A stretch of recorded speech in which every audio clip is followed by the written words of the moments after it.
அனைவருக்கும் வணக்கம். என்னுடைய லைஃப் ஸ்டைல் பத்தி வீடியோஸ் அப்லோட் பண்ணிட்டு இருக்கோம். முந்தைய வீடியோவோட லிங்க் டிஸ்கிரிப்ஷன்ல கொடுத்துருக்கேன், பார்த்து தெரிஞ்சுக்கோங்க. எங்க வீட்டோட நிலைமையை எடுத்து எங்க அத்தை அவங்க சொந்தக்காரர்கிட்ட சொல்லியிருக்காங்க. எங்க அண்ணன் பொண்ணு பாத்துக்கிறதுக்கு யாரும் இல்லை, கட்டி கொடுத்த பொண்ணுங்களும் அவங்கவுங்க வீட்டுக்கு இப்ப போயிட்டாங்க. எங்க அண்ணன் தான் பாத்துட்டு இருக்காரு. அந்த பொண்ணா ஏதோ மிட்டி போட்டுன்னு போகுது. என்னால சாப்பாடெல்லாம் செய்யணும், இந்த பொண்ணை பாத்துக்கணும், அது போல யாராச்சும் இருக்கா சொல்லுப்பா அப்படின்னு சொல்லி ஒருத்தர்கிட்ட சொன்னதுக்கு அவங்களும் ஒருத்தர் பார்த்து வீட்டுக்கு கூட்டிட்டு வந்தாங்க. அவங்க கிட்ட எல்லாமே அப்பா சொன்னாரு, என்னோட பொண்ணை நீ அவங்க அம்மா மாதிரி பாத்துக்கிட்டா போதும், இங்கேயே இருந்துக்க, நான் உன்னை கல்யாணம் கூட பண்ணிக்கிறேன் அப்படின்னு. அவங்க கோயில்ல எல்லாம் கல்யாணம் பண்ணணும் அது போல நாங்க சொல்லியிருந்தாங்க. அப்பா சொன்னாங்க, எங்க பூஜை ரூம்ல தாலி கட்டினாவே கூட போதும் அப்படின்னு. எனக்கு அதெல்லாம் நினைச்சு ஒரு பயம் வந்துடுச்சு. இவ்வளவு பெரிய பசங்க இருக்கிறாங்க, இப்ப போயிட்டு அப்பா இது போல எல்லாம் சொல்றாங்களே, நம்மள காரணம் காட்டி நம்மள ஏதாச்சும் ஒரு ஹோம்ல விட்டுருக்கலாமே, ஏன் இது போல பண்றாங்க அப்படின்னு சொல்லிட்டு. அதன் பிறகு அன்னைக்கு நைட்டு என்னோட அப்பா சொன்னாங்க, அவங்க போயிட்டு ஃபோன் பண்றேன்னு சொல்லியிருக்காங்க.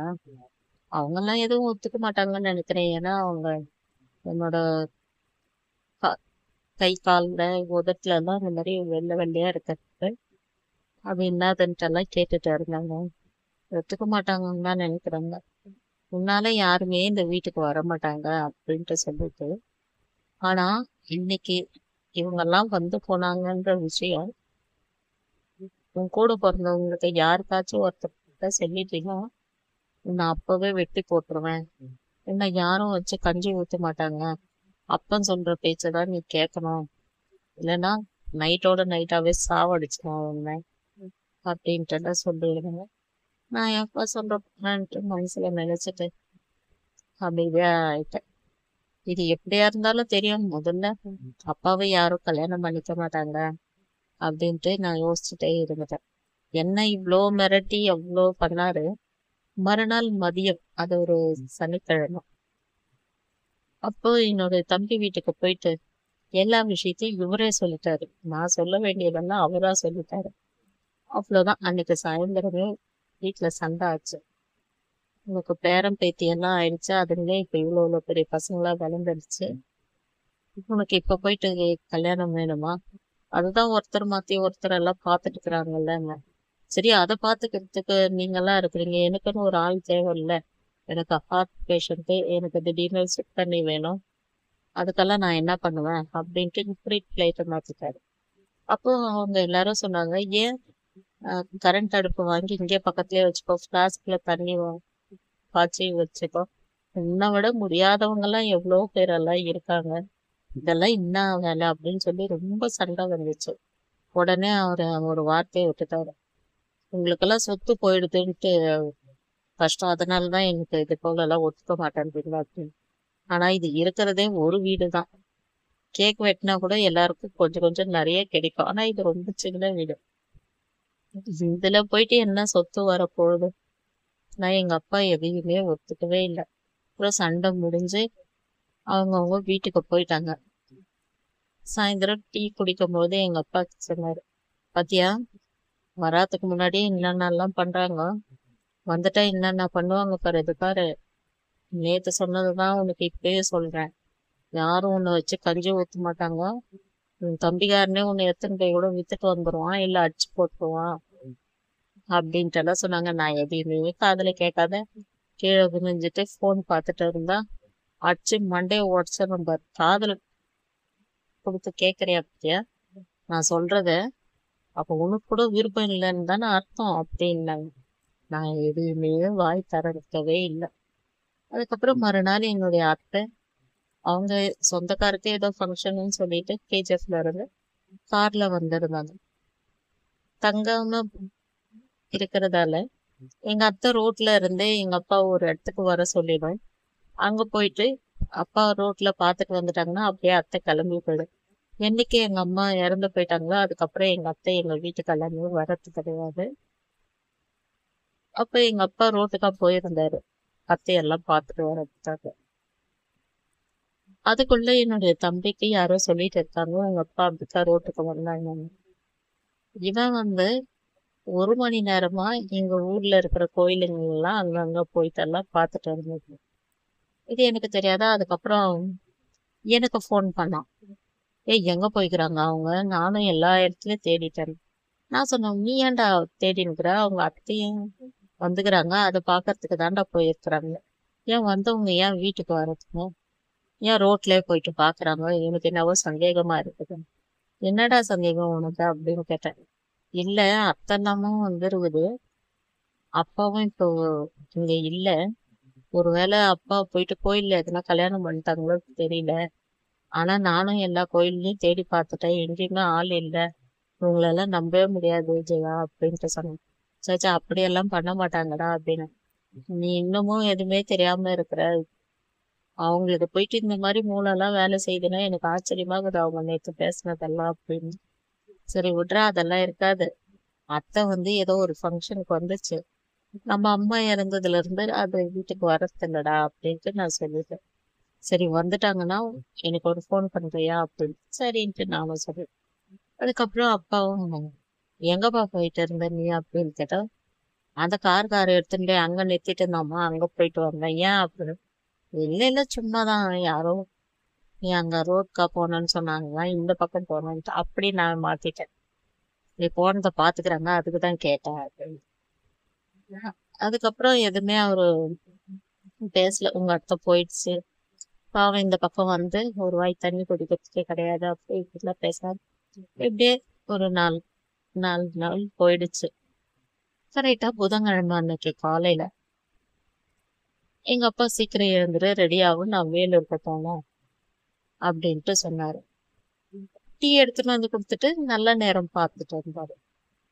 நல்ல நேரம் எதுக்கு பாக்குறாரு அப்படின்ட்டு சீக்கிரம் போ சீக்கிரம் போன்ட்டு என்ன சீக்கிரம் ப்ரஷ் பண்ணிக்கோ, ஃபேஸ் வாஷ் பண்ணிட்டு வா இப்படி சொல்லிட்டே இருந்தாரு. வேலூர் போறதுக்கு எதுக்கு இவங்க நேரத்தை பாக்குறாங்கன்னு எனக்கு ஒண்ணுமே புரியல. எனக்கு முட்டை சாதம் கலாரி எனக்கு பக்கத்துல வச்சுட்டு, பின்னாடி கதவு சாத்தட்டுமா வேணாவான்னு கேட்டாங்க. இல்ல, திறந்தே இருக்கட்டும்னு சொன்னேன். மெயின் டோர் மட்டும் லாக் பண்ணிட்டு நான் போறேன் அப்படின்னு சொன்னாங்க. அப்போ நான் வந்து ஏதோ ஒண்ணு கேட்டதுக்கு எடுத்து கொடுக்கறதுக்கு திட்டினாங்க. உனக்கு அங்க உட்காந்து இருப்பானா, டைம் ஆகுது இல்ல அப்படின்னு. யார இவங்க சொல்றாங்க? வேலூருக்கு தானே போறேன்னாங்க, யாரு உட்காந்துட்டு இருப்பாங்கன்னு கேக்குறாங்க. ஆனா எனக்கு அந்த டைம்ல என்னப்பா அப்படின்னு கேட்க தெரியல. சரி எடுத்து கொடுத்துட்டு அவரு கிளம்பி போயிட்டாரு. நானும் மதியம் 1 மணிக்கு வருவாங்க, 2 மணிக்கு வருவாங்க, 3 மணிக்கு வருவாங்கன்னு பார்த்து பார்த்து எனக்கு அப்படியே கண்ணெல்லாமும் ஒரு மாதிரி ஆயிடுச்சு, இடுப்பு வலி ஆயிடுச்சு. என்னாலதான் கீழே படுத்துட்டா மறுபடியும் எழுந்துக்க முடியாது, யாரையா கூப்பிடணும். இவரும் கூட்டிட்டு சாவி எடுத்துட்டு போயிட்டாரு. அப்படி இல்லைன்னா நான் என் தம்பி ஒய்ஃப்க்கு ஃபோன் பண்ணியாச்சு எழுப்பி உட்கார வைக்க சொல்லியிருக்கேன். அதனால நான் உட்கார்ந்துட்டே இருந்ததுல எனக்கு இடுப்பு வலி அதிகமாயிடுச்சு. அதன் பிறகு என்னுடைய தம்பி வந்து 3:30 மணிக்கு ஃபோன் பண்ணான். ஜெயா, உனக்கு வேலைக்கு ஆள் கிடைச்சிட்டாங்க, மாசம் 5000 ரூபாய் கொடுக்கணுமா, நம்ம வீட்லயே தான் தங்கிக்க போறாங்க, இதுக்கப்புறம் உனக்கு கஷ்டம் இல்லை. உனக்கு யாருடா சொன்னது அப்படின்னு கேட்டா, அப்பா தான் சொன்னாங்க. இப்பதான் எனக்கு ஃபோன் பண்ணாங்க, காட்பாடியில இருக்கிறாங்களான்னு. காட்பாடியில அவங்க வேலூர் போறேன்னு தானடா என்கிட்ட சொன்னாங்க அப்படின்னு. ஒருவேளை வேலூர் போயிட்டு இப்படி வந்திருப்பாங்க போல இருக்கு அப்படின்ட்டு சொன்னேன். அதுக்கப்புறம் நீ தனியாவா இருக்கிற, நாமாண்டா லாக் பண்ணிட்டு போயிட்டுறாங்கன்னு எல்லா விஷயத்தையும் சொன்னேன். என்னால முடியவே இல்லை, நகர்ந்து கூட போக முடியல. அதுக்கப்புறம் நானே போயிட்டு என்னுடைய இடத்துல உட்கார்ந்துட்டு இருந்தேன் வாய் மேல. அப்புறம் பார்த்தா 5 மணிக்கு அப்பா வந்தாரு.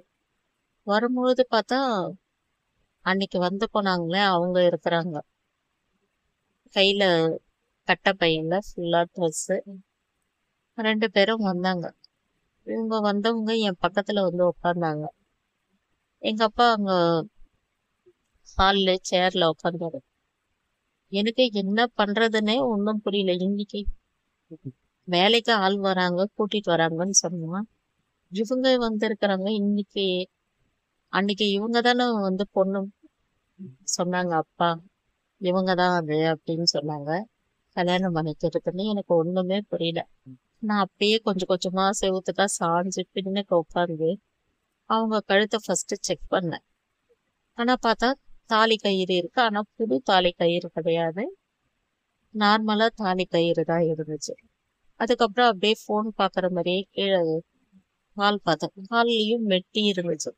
அன்னைக்கு வந்ததை யோசிச்சு பார்த்தேன். அன்னைக்கு அவங்க கழுத்துல தாலி கயிறு இல்லையே, டபுள் செயினா தானே இருந்துச்சு, இது என்ன அப்படின்ட்டு.